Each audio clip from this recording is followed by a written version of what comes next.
Also, they all wanted to move in right away. Same thing with Daniel. Like within sometimes 1 week, 2 weeks, they were ready to move in. Not normal, you know. And then I let them submit their applications. And this is where it also got interesting. It was like one thing after another. LTS was like, okay, they're saying that they're living at this place, but they say that this is the owner and the phone number, but I've checked the records and it belongs to somebody else. And so she'd be like, I can't verify their landlord history, like where they previously lived. They all were able to verify their like income and their employment. They would do their background checks. But that was like the big hang up, was they could not verify where they were living. And so I noticed after a couple of interesting applications, I was starting to get like more previous homeowners that were selling their home. And again, not a red flag, but it was just like one thing after the other. And then I think another one, this cracked me up. She, on her application, had only lived in Airbnbs. Like, okay, you've lived in Airbnbs for the last 3 or 4 years, and now you want to live in a rental property in Overland?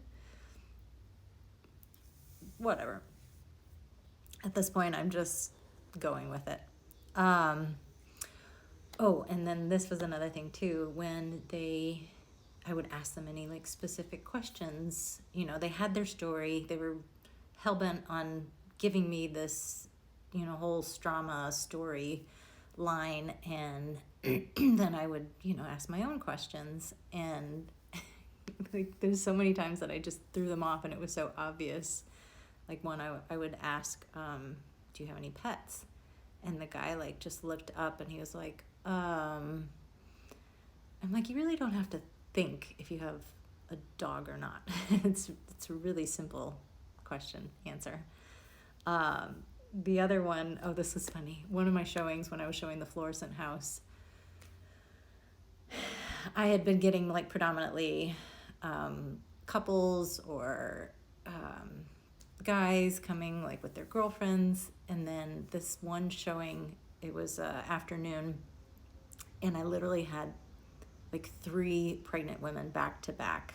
And all I could think of was like, okay, whoever organized this, the setup for this day, was a woman. Somebody in the intelligence agency was like, all right, let's try, see if we can, you know, get some women to appeal to her sense of motherhood. And one of the women I asked, so they would come with their husbands or boyfriends. I think one just came with like her friend, and she was on her own, and just her and her sweet little kids trying to start out, trying to get away from their mean husband. Oh gosh, all the stories.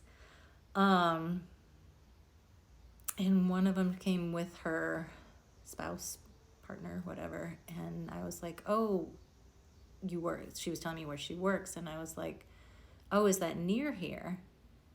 And she looks at him for the answer. She's like, she didn't know what to say. Anyway, they quickly realized that they kind of flubbed up and left not too short after that. Okay, so yeah, very clear. I'm being set up. I'm kind of getting an idea of like what this operation is. In my head, I was calling it Operation Shut Up, Desta. And hopefully they came up with a better name than that. But it was like, okay, they're trying to shut me up, and this is how they're going to do it. They're going to get inside my rental properties and do what? I don't know. Plant stuff? I don't know.